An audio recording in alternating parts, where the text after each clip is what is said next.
jogos, eles possuem os mesmos elementos que o cinema.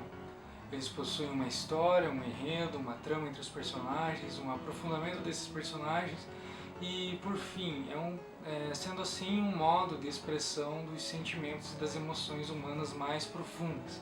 Yakuza é um exemplo disso, porém um exemplo à parte, porque Yakuza é um jogo que busca, em sua trama, cheia de nós e complicações, em seus personagens subjetivos e profundos, contornar mais do que só um simples filme ou um simples jogo, mas sim uma obra-prima.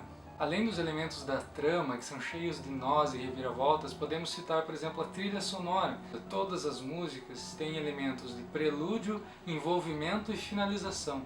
Todas as trilhas sonoras do jogo têm um elemento de clímax, que colocam você em movimento, que colocam você na dinâmica dos personagens. A criação da subjetividade dos personagens é tão única que leva a gente a quase acreditar que aqueles personagens são personagens da história mesmo, que eles realmente existiram. Apesar de que, se formos levar ao pé da letra, eles existiram mesmo, mas não existiram dessa maneira como são expressados dentro da trama do jogo. A tragédia é o inesperado, ela é o caos.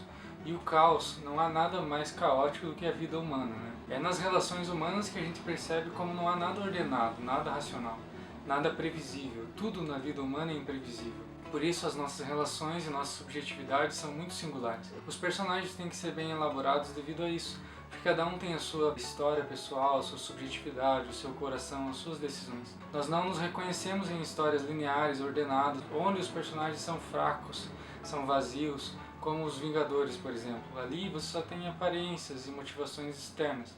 Não tem nada de profundidade ali. A gente não consegue nos encontrar, nos identificar com esse tipo de filme, com esse tipo de trama. As tramas da tragédia são tramas humanas por serem imprevisíveis e por levarem em conta as relações mais profundas, as relações mais dinâmicas, que são as relações da própria vida humana em si. É a partir daí que é possível gerar no público uma reação de catarse, já que o público se identifica emocionalmente com essas características humanas apresentadas pelos autores. No jogo Yakuza há muito disso. Os personagens são profundíssimos, eles expressam as emoções humanas. O autor consegue, o diretor da obra, aquele que escreveu o roteiro, aquele que construiu os personagens, conseguiu expressar algo de essencialmente humano.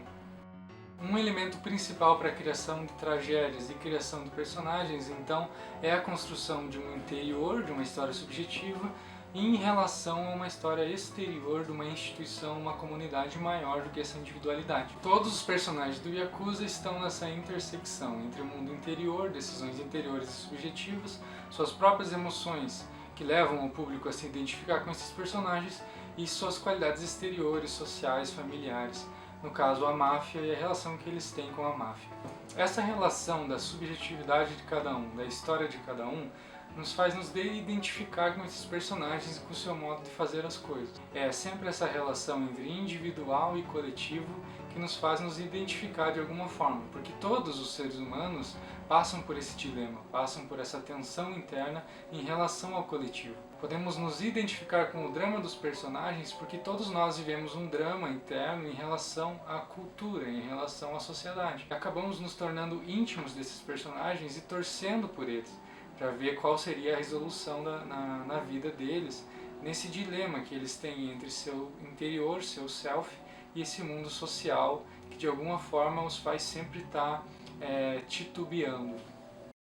Para dar um exemplo dentro de um jogo, de uma trajetória, de um caminho, de uma história de um personagem que foi bem construída, porque há várias storylines, eu posso trazer Majima Goro, que é um dos personagens de Yakuza 0. Há 5 momentos no modo como o personagem Majima Goro é construído. No primeiro momento, ele é apresentado como gerente de um cabaré, como um líder mafioso, né, como uma espécie de líder mafioso, como um cara malvado, um cara com um tapa-olho, um cara que sabe lutar. A gente começa a ter um certo medo, um certo receio aí, a gente vê ele no primeiro momento como um mal.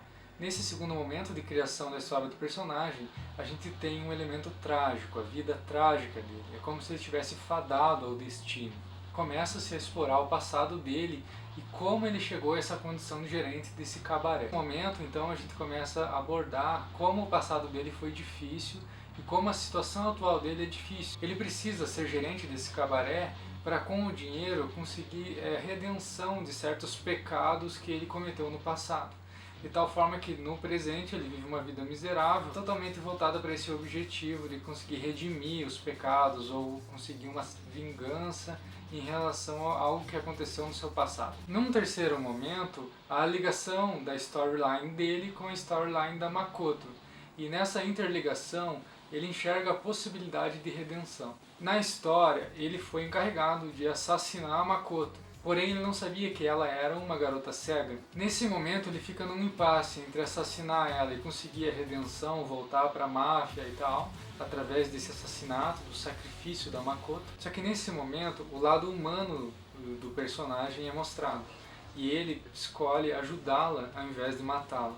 Ele acredita que ajudando ela, ele pode então se redimir de todos os seus erros do passado. Num quarto momento de apresentação do personagem, ele é apresentado então nesse momento de decisão e transformação, quando ele muda já dessa ganância, dessa tentativa de vingança com o passado, dessa tentativa de se vingar de si mesmo, dos seus próprios erros, para essa prisão subjetiva que ele vive em relação às suas memórias, aos seus ressentimentos do passado, e passa a tentar viver uma vida diferente, uma nova vida, com essa nova personagem, nessa intersecção entre as duas storylines. O último momento da apresentação do personagem é o momento da apresentação da dignidade humana do personagem, quando há uma aproximação entre o dualismo bem e mal e aparece o elemento humano do personagem.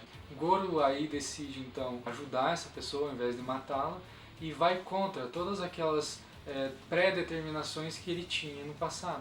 Vai contra todos aqueles desejos, aquele desejo de vingança que ele tinha, toda aquela vontade que ele tinha de voltar para a máfia e se reconciliar com aquelas pessoas, ou se vingar de alguma forma, ou reestabelecer seu poder, certo? É nesse momento da aparição da dignidade humana do personagem é que o público consegue se identificar com o personagem e passa a lutar com ele pela própria redenção. Então, nesse momento, o público, através da redenção do personagem, passa a buscar uma redenção de si. Nesse sentido, os personagens de Yakuza, eles são como que espelhos para uma redenção da própria subjetividade do jogador, certo? Seguindo então essa história de evolução do personagem, nós podemos ver como há uma passagem de um momento trágico, de um momento onde o personagem é fadado ao seu destino, onde ele vive uma vida limitada, presa, uma vida cega, para um momento de decisão, de aproximação dele com ele mesmo, de decisão interior, para um momento de transformação e redenção. Essa passagem é uma passagem que colabora muito para o nosso desenvolvimento interior, para um desenvolvimento do próprio jogador, ou para aquele que está contemplando essa obra artística. E por isso o jogo Yakuza nos envolve tanto, porque nos toca na nossa intimidade, nos leva a refletir sobre a nossa própria humanidade, sobre o nosso próprio ser no mundo naquele momento.